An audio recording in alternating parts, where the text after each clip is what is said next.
Hi friends, welcome to Sanjana vlogs. நான் இன்னைக்கு கோல் saving tips and tricks தான் ஷேர் பண்ண போகிறேன். நான் என்னோட அடுத்த வருஷம் 2025 நான் எப்படிலாம் வந்து கோல் சேவ் பண்ண போகிறேன் அப்படிங்கிற டிப்ஸ் தான் உங்களுக்கு ஷேர் பண்ண போகிறேன். உங்களுக்கும் கண்டிப்பாக யூஸ்ஃபுல்லாக இருக்கும். நீங்கள் இந்த வீடியோ பார்க்குற ஒரு 100 பேர் பார்த்தீங்கன்னா அதில் ஒரு 2 பேர் 3 பேர் இதை பார்த்து சேவ் பண்ணால் கூட எனக்கு ரொம்ப யூஸ்ஃபுல். ரொம்ப எனக்கு இந்த சேனல் எதுக்காக ஆரம்பிச்சேனோ அந்த பர்பஸ் வந்து நிறைவேறின மாதிரி இருக்கும். ஸோ கண்டிப்பாக சேவ் பண்ணுங்கள். நான் வந்து என்ன பண்ண போகிறேன் அப்படின்னா, சீட் வந்து போட போகிறேன். மினிமம் வந்து 1000லேருந்து இருக்குது. நான் வந்து 3000 சீட் போடலாம் அப்படின்னு இருக்கேன். அப்போ அந்த சீட் வந்து 1 இயருக்கு வந்து இப்போ இன்றைக்கி இருக்கிற விலைக்கு பார்த்தீங்கன்னா எப்படியும் வந்து ஒரு 5 கிராமாவது சேர்ந்துடும். அந்த 1 இயருக்கு 5 கிராம் தான் சேரும். ஆக்சுவலாக கம்மி தான், ரொம்ப கம்மி தான். ஆனால் இப்போ வந்து விற்கிற விலைக்கு அவ்வளோதான் சேர முடியும். 5லேருந்து 6 கிராம், அதாவது 3/4 சரம் கிட்ட சேர்க்கலாம்னு வச்சுக்கோங்களேன். இன்றைக்கி நம்ம வந்து 3000 இந்த ஜனவரிலேருந்து நான் ஸ்டார்ட் பண்ணுறேன் அப்படின்னா. அடுத்து வந்து கோல்ட் காயினாக சேவ் பண்ண போகிறேன். இது எப்படிலாம் சேவ் பண்ண போகிறேன் அப்படின்னு பார்த்தீங்கன்னா, முதல்ல வந்து பொங்கல் வந்து நமக்கு எப்போ வரும்னா ஜனவரி மாதம் 13, 15 3 நாள் நமக்கு பொங்கல் நடக்கும் இல்லையா? மாட்டு பொங்கல், காணும் பொங்கல், அதில் எதனா ஒரு நல்ல நாளாக பார்த்து பொங்கல் அப்போ போயிட்டு 1/2 கிராமோ இல்லை 1 கிராமோ வந்து போய் எடுத்துகிட்டு வந்துடலாம் அப்படின்னு இருக்கேன். அது வந்து ஆல்ரெடி எனக்கு வந்து காசு சேர்க்க ஆரம்பிச்சிட்டேன். சரிங்களா? இதுதான் வந்து என்னோட உண்டியல். இந்த உண்டியலில் வந்து நான் ஆல்ரெடி காசு சேர்த்து வச்சுட்ருக்கேன். பார்த்தீங்கன்னா தெரியும். இது வந்து இப்போ இவ்வளோ தூரம் ரொம்ப இருக்குது. இவ்வளோ தூரம் ரொம்ப நாள் ஆகும். இப்போ இது பார்ப்பேன். அப்படி இல்லைன்னா வந்து தனியாக வந்து கொஞ்சம் கொஞ்சமாக காசு எடுத்து வச்சுட்ருக்கேன் பர்ஸில். அந்த பர்ஸில் வந்து அதாவது நமக்கு நகைலாம் வாங்க போனால் ஒரு பர்ஸ் கொடுப்பாங்க பார்த்தீங்களா? அந்த பர்ஸை வந்து எப்படி யூஸ்ஃபுல்லாக நம்ம சேவ் பண்ணுறதுக்கு ஏற்ற மாதிரி மாற்றணும் அப்படிங்கிற வீடியோஸ் நான் தனியாக உங்களுக்கு போடுறேன். வேணும்னா கேளுங்க. எப்படி வந்து மணியை தனித்தனியாக பிரித்து வச்சு சேவ் பண்ணணும் அப்படின்னு நான் தனியாக உங்களுக்கு ஒரு வீடியோ போடுறேன். அந்த பர்ஸ்லாம் சேர்த்து வச்சுட்டு வந்துட்டுருக்கேன். ஸோ பொங்கலுக்கு வந்து பார்த்தீங்கன்னா கண்டிப்பாக வந்து 1/2 கிராமோ இல்லை 1 கிராமோ வந்து எடுத்துருவேன். அதுக்கப்புறம் தமிழ் நியூ இயர் வந்து பார்த்தீங்கன்னா ஏப்ரல் மாதம் வரும். ஏப்ரல் மாதத்துக்கு 1 கிராம், அதாவது பிப்ரவரி மாதம், மார்ச், ஏப்ரல் 3 மாதம் டைம் இருக்கும். கரெக்டுங்களா?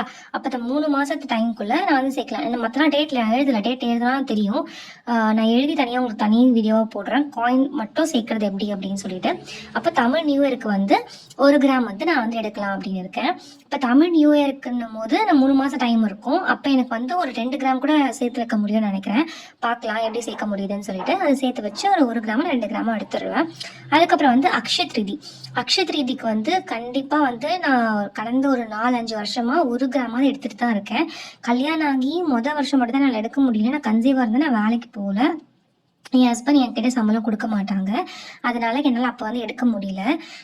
நான் வேலைக்கு போக ஆரம்பிச்சதுக்கப்புறம் தான் வந்து நான் நினச்ச மாதிரி வந்து எடுத்துட்ருக்கேன். அதனால் அக்ஷய திருதிக்கு எப்போவுமே வந்து நான் 1 கிராம் எடுத்துருவேன். 5 வருஷம் கல்யாணத்துக்கு முன்னாடியே ஒரு 5 வருஷமா நான் அப்படி தான் எடுத்துகிட்டு இருந்தேன். ஒரு சரம் கூட எடுத்துருவேன். நான் கொஞ்சம் கொஞ்சமாக சேர்த்து வச்சு 1 சரம் கூட எடுத்துருவேன். அந்த மாதிரி நான் அக்ஷய திருதிக்கு எப்போவுமே நான் எடுக்கிறது வழக்கம். அது வந்து நம்பிக்கை, அது வந்து சேருது சேரலை அப்படிங்கிறத விட நம்ம எப்படியோ இந்த ஒரு சாக்கா வச்சாவது நம்ம ஒரு கிராம் எடுத்துடணும்ல. அந்த அக்ஷய திருதின்னு ஒரு நாளை காமிச்சாலும் 1 கிராம் எடுத்துடணும்ல. ஸோ அதுக்காக வேண்டியே நான் வந்து எடுப்பேன். அதுக்கப்புறம் வந்து ஆடிப்பெருக்கு வந்து ரொம்ப விசேஷம் அப்படின்னு சொல்லுவாங்க. ஸோ அதுக்கும் வந்து 1 கிராம் எடுத்துடலாம் அப்படின்னு பிளான் போட்டு வச்சுருக்கேன் இந்த வருஷம். அதுக்கப்புறம் வந்து தீபாவளிக்கு நம்ம வந்து நிறைய செலவு பண்ணுவோம். நான் அதுக்கும் வந்து நான் எடுத்து வைக்கிறேன். உங்களுக்கு எப்படி வந்து செலவு பண்ணுவீங்க, ட்ரெஸ் எடுக்கிறதுக்குலாம் எப்படி எடுக்கிறது அப்படி நான் தனியாக அதுக்கு ஒரு வீடியோ போடுறேன். ஆனால் தீபாவளிக்கு வந்து ஒரு கிராம் எடுத்துடலாம் அப்படின்னு எழுதி வச்சுருக்கேன். தீபாவளி வந்து பார்த்தீங்கன்னா ஒரு நவம்பர் மாதம் அந்த மாதிரி தான் வரும். அக்டோபரில் நவம்பர் வரும். அது வந்து 1 கிராம் எடுத்துடலாம் அப்படின்னு பிளான் பண்ணி வச்சுருக்கேன். அப்புறம் விநாயகர் சதுர்த்திக்கு ரொம்ப விசேஷம், எடுக்கலாம். ஆனால் வந்து என்னால் வந்து அந்த அளவுக்கு எடுக்க முடியாது. இந்த வருஷம் வந்து நான் எல்லாமே வந்து ஒரு மாதத்துக்கு டேட்டு பார்த்துட்டு எவ்வளோ எடுக்க முடியும்னு பார்த்துட்டு எவ்வளோ கிராம் எல்லாமே நான் வந்து திரும்ப வேறு வீடியோவில் மென்ஷன் பண்ணி போடுறேன். நான் டேட்டை வந்து நான் 2த்துக்கு தான் வந்து எனக்கு தெரியும். மற்ற டேட்டெலாம் நான் பார்க்கணும் என்னைக்கு வருது எப்போ அப்படின்னு சொல்லிட்டு. அதுக்கு நான் தனியாக ஒரு வீடியோ போடுறேன் ஃப்ரெண்ட்ஸ். வேணும்னா கேளுங்க. அதுக்கு அந்த டேட்டுக்குள்ளே நான் எப்படி அந்த அமௌண்ட்டு சேர்க்க போகிறேன் அப்படிங்கிற வீடியோவும் நான் போடுறேன். அது வேணும்னா அதுவும் கேளுங்க. அப்புறம் தீபாவளிக்கு வந்து 1 கிராம் எடுக்கிற மாதிரி, விநாயகர் சதுர்த்திக்கு 1 கிராம் எடுக்கிற மாதிரி. அப்புறம் கிருஷ்ண ஜெயந்தி, கோகுல அஷ்டமின்னு சொல்லுவோம் இல்லையா? கிருஷ்ண ஜெயந்திக்கு வந்து 1 கிராம் எடுக்கலாம் அப்படின்னு இந்த வருஷம் பிளான் பண்ணி வச்சுருக்கேன். நான் வந்து எப்போவுமே இந்த விநாயகர் சதுர்த்தியும் கோகுல அஷ்டமி இந்த வருஷம் நான் சேர்த்துருக்கேன். அதை நான் சேர்க்க மாட்டேன் இப்போ வந்து இந்த போது தான் நான் சேர்த்துருக்கேன். சரி சேர்க்க முடியுதான்னு பார்க்கலாம் அப்படின்னு சொல்லிட்டு. அதுக்கடுத்து கார்த்திகை தீபத்துக்கு 1 கிராம் எடுக்கலாம் அப்படின்னு பிளான் பண்ணி வச்சுருக்கேன். அதுக்கப்புறம் என்னோட பிறந்தநாள் வந்து பார்த்தீங்கன்னா மே மாதத்தில் வரும். ஸோ அப்போ வந்து 1 கிராம் எடுக்கலாம்னு பிளான் பண்ணி வச்சுருக்கேன்.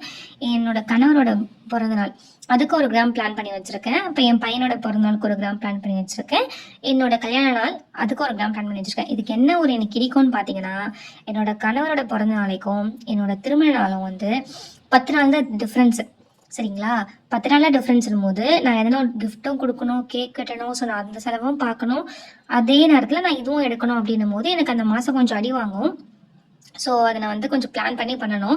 அதுவும் நான் தனியாக வீடியோ போடுறேன், நான் எப்படி அதை பண்ண போகிறேன் அப்படின்னு சொல்லிட்டு. ஒரே மாதத்தில் 2 ஃபங்க்ஷன் வந்துச்சுன்னா அதை எப்படி சமாளிக்கிறது, அதுக்கு எப்படி பண்ணுறது அப்படின்றத தனியாக நான் ஒரு வீடியோ போடுறேன். ஸோ இது மட்டும் பார்த்தீங்கன்னா மொத்தம் வந்து இந்த ஃபங்க்ஷன்ஸ் எல்லாமே சேர்த்து மொத்தம் வந்து 12 கிராம் வருது. சரிங்களா ஃப்ரெண்ட்ஸ்? 12 கிராம்னா 1.5 சவரன்.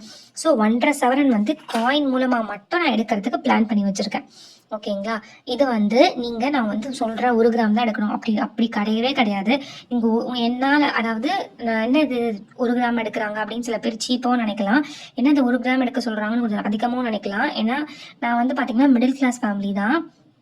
என் சம்பளம் நான் ஆல்ரெடி சொல்லியிருக்கேன். என் சம்பளம் மாதம் 25,000 தான். ஆல்ரெடி லோன் இருக்குது, நான் லோன் கட்டணும். நகை லோன்லாம் எடுத்து வச்சுருக்கேன், அதுவும் கட்டணும். நான் இதுவும் பார்க்கணும். அப்படின்னும் போது எனக்கு ரொம்ப கஷ்டமாக தான் இருக்கும். ஆனாலும் நான் எடுக்கலாம் அப்படின்னு சொல்லிட்டு நான் பிளான் போட்டு வச்சுருக்கேன் ஃப்ரெண்ட்ஸ். நீங்கள் வந்து இதை விட கம்மியான சம்பளமும் வாங்கலாம், இல்லை இதை விட அதிகமான சம்பளமும் வாங்கலாம். இப்போ நீங்கள் அதிகமாக வாங்குறவங்க பார்த்தீங்கன்னா அந்தந்த ஃபங்க்ஷன்ஸ்க்குலாம் வந்து ஒரு 3 கிராமோ 4 கிராமோ அந்த மாதிரி மாற்றிக்கோங்க. இல்லை கம்மியாக தான் வாங்குறேன், என்னால் வந்து 1 கிராம் சேர்க்க முடியாது அப்படின்னு நீங்கள் நினச்சிங்கன்னா 1/2 கிராம் வாங்கிக்கலாம். 1 கிராம் வாங்குறதுக்கு பதிலாக ஒரு 1/2 கிராம் வாங்கிக்கலாம்.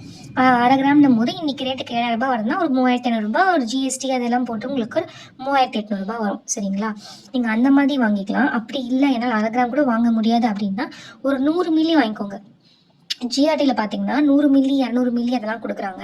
100 மில்லி வாங்கிக்கோங்க. நானும் அதை ஒரு எடுத்து வீடியோ போடுறேன். நான் எடுத்ததில் 100 மில்லி இது வரைக்கும் நான் உங்களுக்கு தனியாக எடுத்து வீடியோ போடுறேன். ஸோ உங்களை எவ்வளோக்கு முடியுதோ அவ்வளோக்கு வாங்கிக்கோங்க. சரிங்களா? நான் வந்து இவ்வளோ தான் நீங்கள் கண்டிப்பாக வாங்கணும், 1 கிராம்னா 1 கிராம் தான் வாங்கணும்னு கிடையாது. இப்போ எனக்கே வந்து டேட்லாம் போட தான் தெரியும் எந்த மாதம் என்னால் எடுக்க முடியும், எந்த மாதம் எடுக்க முடியாது அப்படின்னு. ஏன்னா வந்து இப்போ ஒரே மாதத்தில் 2-3 ஃபங்க்ஷன் வருது அப்படின்னும் போது என்னால் அந்த மாதிரி எடுக்க முடியாது. அதுக்கு நான் என்ன பண்ணிடுவேன்னா 1 கிராம் எடுக்கிறதுக்கு பதிலாக அந்த இடத்துல நான் 1/2 கிராம் எடுத்துகிட்டு போயிடுவேன். சரிங்களா? அந்த மாதிரி உங்களால்